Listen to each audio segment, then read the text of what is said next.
Glorious as a fukom ye. Amen. Amen. O Jesua, yami be shira wo ye Kristo ni aje so amen. Amen. Adaro makame hona yento enwe. Osoro ni asa siyefo udi kron iye na wa wejuma yaso wa she na ye hunu se usaye iradi usaye ibasho obi bia wo dem bia ho brase kwanso fa waso fm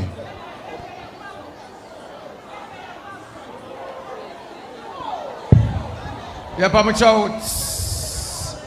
Me pacho mo ma ye din na ye tie na no asemo anke beboa. Wo de anya we krafo bu mo papa pese wo tie. Osofo. Me pacho anke betimi obi anya din. Me pese me hu so obi a ye din. Ye mo yensema ye nua be me. Bon sema no. Bon sema no pa bon sema no. In fact, muntie me. A few people in it me say. Dear Tennessee.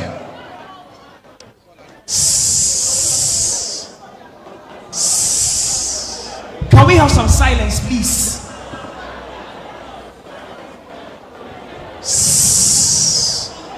Maminka ehuntasem binchro. So aha. Now you're GD near team. Now, if you are here and you're a believer, listen to the man of God. Nia a chere so be a matured. One of the traits of a matured person Any idea you be me is what this young man is doing. Now listen. Bible say se unuya fomo. The Bible said when your brother offends you, Nessa o de chenoa. And you forgive that brother who has offended you, God also forgives all your sins. But se unuya fomo. But when your brother offends you, Nessa also am fan chenoa. and you don't forgive that brother, God will not forgive your sins. Also for bra. Mami can't send be na min chasana also from kasa. Now let me say this thing before the man of the young man who speaks. Ebra David from ye. When David offended God, And Nathan called in chain. Nathan went to David Indirectly. and spoke to him proverbially. Nanko sanka David kase sani pano yemfana bon in channel. Now David should have said that let the sins of that person be forgiven. But David can say But David rather said, sani pano odi sa boneno a okum odwan ba kono onfa nwan enan emfa nse odwan ba kono nem. David said that let that person give 4 rams for that 1 ram he has taken. Okasa no difo Nathan say ene yewa. After he has said so, Prophet Nathan said, you are the one. Enunti Bible said David ne ma 4 ene wuye. Although nyame de ne bone che no, be nyame kum ne ma 4. Now, although God forgave David, God killed 4 of his children. Sansa ko sanka David ka say, oh, odifo nipa de otime fom. Enti anya hwe yemfa nche no. But no David no anhunu ne mfom so mom kokon obi mfom so. Sa onfa nwan 4. Ene onyame say ne nkrantef na apagya no 4 no ene ebekum ma. Enti akwala no ne ba shiba won no. Nyame ma ne wi. Amnon ewi 2. Absalom ewi 3. Adonijah su wi 4. Enunti to cut a long story short. Say obi fom na uja de cheno a onyame so do so fom so chew. Last or finally obi a woye nyansani woye matured and ofom a ogine fom so tum e wo badwam. Anko betimi apam chokokwa mu but o se da bi mepa chawa ma wiase nyina hunu we kire se wonu no ho pa indeed bonsam ye ma no nyame hira man of God nyame hira. Thank you. Nyame asofo mu nyina na chi Amen. Ebajo meda sibibre. De edi kan. Me dia seda be ma otwedi amponyankopon. Ewo empempenso a ekukuhwi ase ne asetene mu no. Odi nipa abeduru. Ebiem so meda the father of the house I say Papa Apostle Dr. Isaac Owusu Bempah for giving me this great opportunity to stand on this great platform today. A massive opportunity. Now, me try play mo enro anajo. Enro awia ebeduru anajo. Me purpose am de buy any say. Me ba say me beda asem adi. Na me de achawpa e de akire. Na masan asre empire atoaso. And it said 2020 no and Ghana for you be the dance say program can see because on it too. Emma me akwanya kwatena ho e ka de amisuminim e de kire o man no. Na me wie no mu no. E na owura bi ne yire e ye say ye beboa me ye de me atukwan. Enti no entutua ne na de o se me ye bia no me ye. Enu mu na kwantuo no e ba so. Na sa na krata ye de ma me amede kro no. Na ehon wasem broni beka se e fake. Enti na me call Germany but we try France take it because na enam COVID na wonti no na planes no enye adwuma. Na was some year transit e Portugal. Enti me duru Portugal pe e na Portugal for so me mu. Na mo ka kire me se upipa na ekura wo no ontimi mfa ntukwan. Enti se san bow e ma wo ba Ghana. E na me frɛ nkrɔfo na me se dia banie e na mo so ka kire won se upese udi eduro na kan niam wa ye fa kire won na se omohwe oniam mu na se yampa se threatening niam bi adu achi a omo beje wo ampa me ye ne sa pepepe e ka kire won won so eti ase agime fe so e de metina kronum na mi ka se nyina na mi nyanko Germany ho me da so Portugal mi ti man fa mani ehunu Germany abonten so e na man fa me nan ansi ho eti mi wo Portugal na me ne owura ne yire e communicate e wo phone so e ho na obeka kire me se akwantuo ma me mabai mi ni obi a e me pe omo pe ne me mabusua eni mani da so na de omo pe no so omo kana me ye ma omo de a eni e ba bi a me hye e wo Portugal ho no omo be free Germany wa ba be fa me e de me akọ na omo problem ba ko pa ne se omo tena se a eye sofo Owusu Bempah omo mpena so mo ne mpena so mo kina na de wo mo hu se me expose a me kan se papa no many asofo bi eba asore ha ba sisa nwia kan sem wo sisa so me kan ni nyina no na wo hu se aso papa ne de wo nipa sonoko bi na ono de wo hu se onya nipa sonoko bi a enti no asem bi obekire me se me kan wo de me mo ano na me ye na ono nso so ebeboa me obi bia watu kwan wadi aduro da me kodi asalam me di aduro no efitiase mini bibibia edan ba ko beba na enipa be se eduasa aduonum na egu dan ba ko aduane nka ho bibia nka ho ewo ma na abana momo de niam bia ba ba chiche me so Portugal fo nu ani nsuo mi ntimi ni bi etimi ya na maka chiwa se mo pesika kakra e ma ne me na me fon to aduane ni o mo se uye de ye kan de a ene yesu be ye de wo pa ma ene say Papa Owusu Bempah ye bese wugina ne kon so mayen na wugina papa ne kon so maya de wo so pe no ye be ya ma in fact beginning no me ka kire won say it is better say me go back but sambre so me ka say na me ni passport me ni krata bia me ni hwe a metimi asan de aba a je say me ko mani mo enko e be ma chi so a emma makodi obi man so a me ni busuani bi eni woni pa bi a me frɛ ne sɛ osukompo de me a ompensio ema menom enti ekoba sɛ ye nyina wo social media ihu de course me pese me kasa kan sem bebre Emma as a oba a Ghana ha me start to expose ana me ye.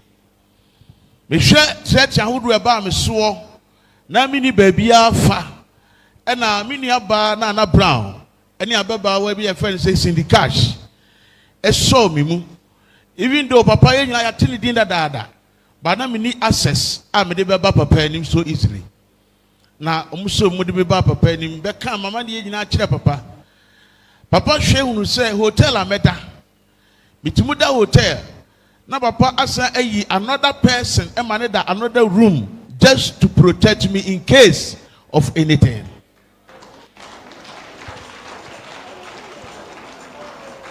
Every week me fa telephone me frɛ papa say papa me hotel kan so say yes saying o say so funa na kwasi frɛ Manasseh na so funa na kwasi aye mobile money na odi ama me na me koduru ye no enam aho kyerɛ a me hunu bi da wo hia me nkobi mu da enisu a me nsu bi da enti me koye adwuma bi yɛsɛ frɛ na asala tese obi a oba brochire foforo wuni ma brochire system no wona wonim system no be yusu e de waye de wo pɛ ansa na wagyawo ama ho atɔ enti social media ansem ba ye sɛ so wan sora me kasa woni pa no sɛ wo ma wo kapra na de ataduane adi etum di 3 days na me da adurofie na aduane nkama because ensuo nkwan na mo ye no minim nom eti na wo sɛ me so camera amemene so na awura wo sam ne sɛ me mobile phone e kura me no eno na me de ye audios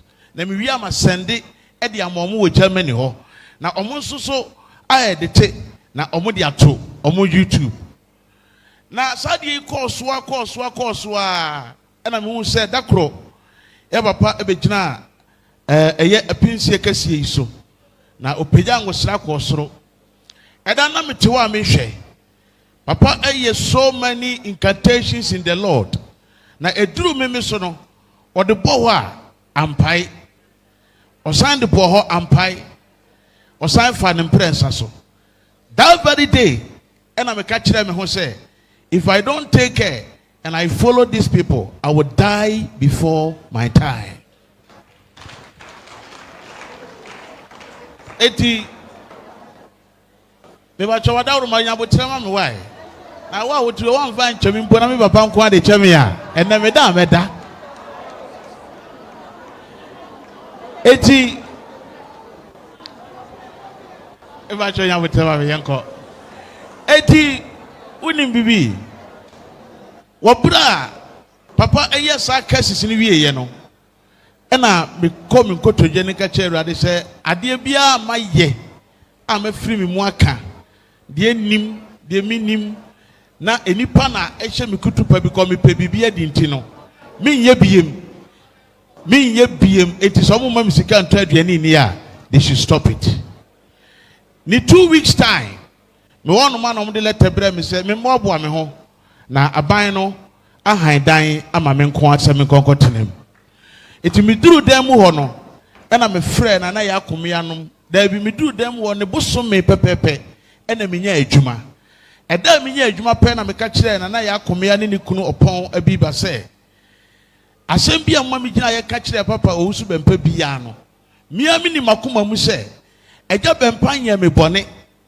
ɛna ɛgya Bempah anya expose bi na me ye no but ɛyɛ wɔtan na mo fa ayɛ ehye mechi pia me na ma ho kyerɛ me wɔ mu nti ehye me ma me ya ade ni kwan sɛ me ye e ka asɛm ni kwan sɛ me ka di tia papa no ete free na de kro ma wo horo me nsa afiri mo ho sɛ mbɔ ma me aduane adi mo ma aduane di mo fa mo ho ɛno akyi ɛna ɔmo so bɛ hyɛ aseɛ sɛ ye bɛ tan mani na ne kasa ni gya mu no ɔbaa bi na ɔyɛ ɔkɔnfoɔ asa wɔ baa no na one saa enkrofo nyina da eye enamfofo a na omo edi nkomo eti ade bia na ekoso bia no na oba no ehye akire bi eti koduru ba bi no a me ka kire won se mintimi me ba cho ebrenti na me pese me bodi me sra da ro ma wai me bodi no ene eye o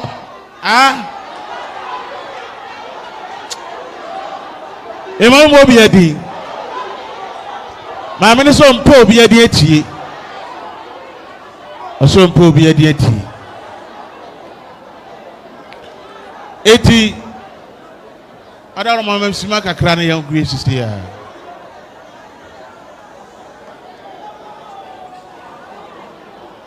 Eti enu mo no me ba abonten ebe tena social media eye program kese eka kira man se nyina se de me ka ne nei ele kira Ghana fo nyina wie ka se ne senti no me de achawpa ema papa empo se onji me bia mu mpo se ba me firi ahoni mu kase mafom no se oba achia ne naso aye de a enye ne senti no me sre achawpa eno achi no me mampanimfo e de achawpa e ko papa anim na me hye Awurade bo se osoro ya madom na wo boa me manya me bibia me shada aso afa plane na maba aba beka asre achawpa wo papa anim na mabuku todwe e wo papa anim ama enome asem bia da wo de yawdie kaaye no ebia na eni machi a na me mma bi e na ebedi wo na chi a na Awurade afa ne so eye firi ho ama san se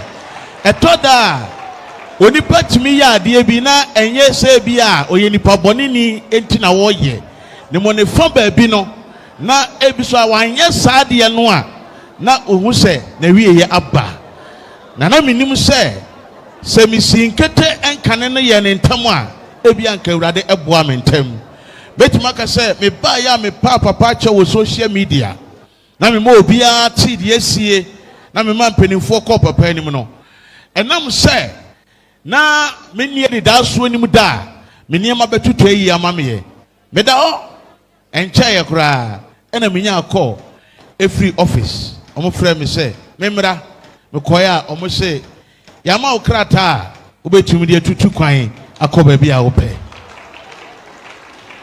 eje ya pɛ na me se enne ekwan bi a wo se mitu bi ya no me di kan abaga straight obi biara ni hono mo a akwantu a mitu ye onim ho asem biara da me nkra obi ada one on me di nkombompo ni misa me kasa sese ye omu ni ba bia me wo eti me beduru enura anadwo ena anopai me ye se me ba sore me mfrɛ papa sofo mu bia me mfrɛ onipa bia eye me ankasa na ne me di achawpa me sire nyame ma wa komapa ohunu se obi tumu fom nanso onu ne ho a wonyame de kye no bese sa adofo ni nyina aka me ho na enne yesire wotwe di ampo nyankopɔn se enfunso bi a me fom me papa Apostle Isaac Owusu Bempah aba me ba chafa chebe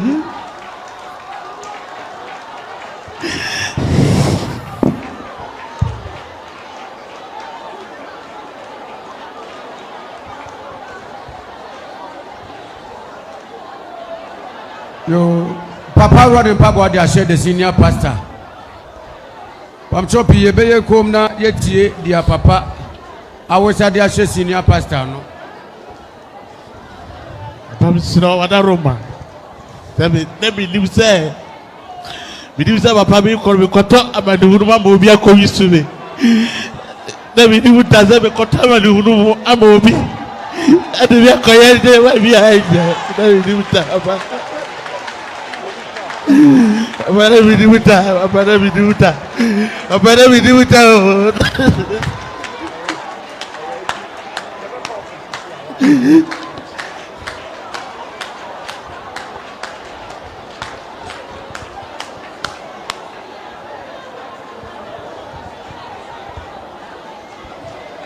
Hallelujah. Oh, hallelujah.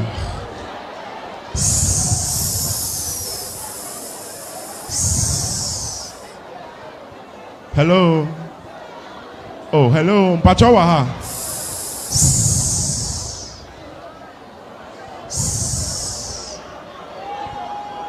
Hallelujah. Oh, hallelujah. Amen. Me pamucho munti mi. Pamucho come here.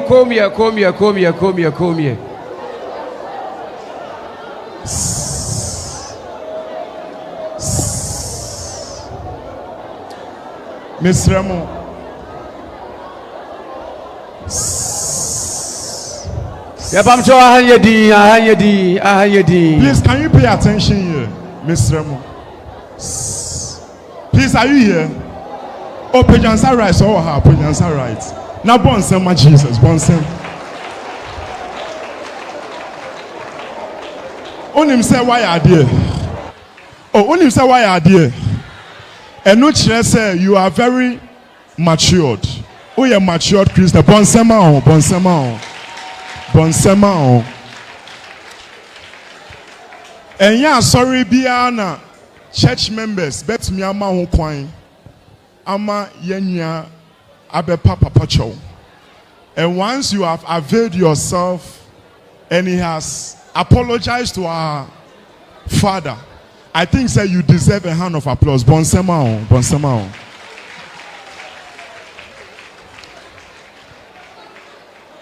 Yes, Remo. Yes, Remo.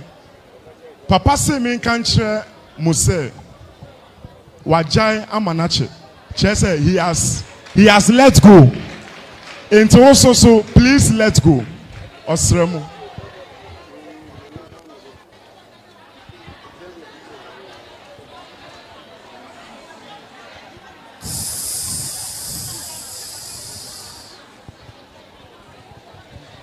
Hallelujah. Amen. Onim say, Pastor, who tell me? This is the difference between our father and Yen. Who say you can't forgive? But your papa dear will forgive you. Bonsema Apostle Dr. Isaac Owusu Bempah. Papa say from an airco, Yenuya Bemano, Wabe Yenuya, Wabe Kayahu, Intimisremo. Miss Remo, Mama Makuma, Emra from. Hallelujah. Nyami Ensha, me hand you over. Ama Sofo Kwamiamu. Now what to ask you? God bless you. Hallelujah. Papa, I'm sorry, na yenso nyina na so obuoni ani die kwan so.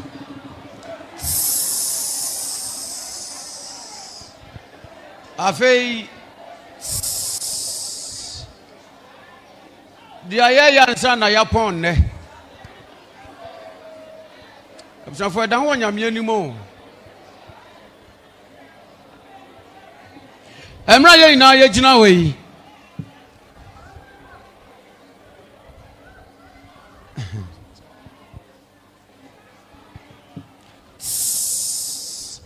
I'm not here now, yet, you know. There was some mammy and Nupe, Naya Pong. Yamia Domoa, Memeneda, Abbey, 17th September. Memene da ebe ya health screening e dia massa for ma patriote ni ye na se ne somaye ejumeku e di Easy World Foundation a wo ne outreach department aka bomu no o ma doctors ni o ma nurse for ba ha di enuro entinya screening keke wo mu wie na se wo mu hu yare bi na ehia duro a wo mu de be ma free of charge. Omun Yoshi and watch the woman Yajumekobia Sempo, Adia woman behu or no. Sir, as I say, ye operation and our surgery. Omwa doing him a copesca at the bow, a yamau, and was free.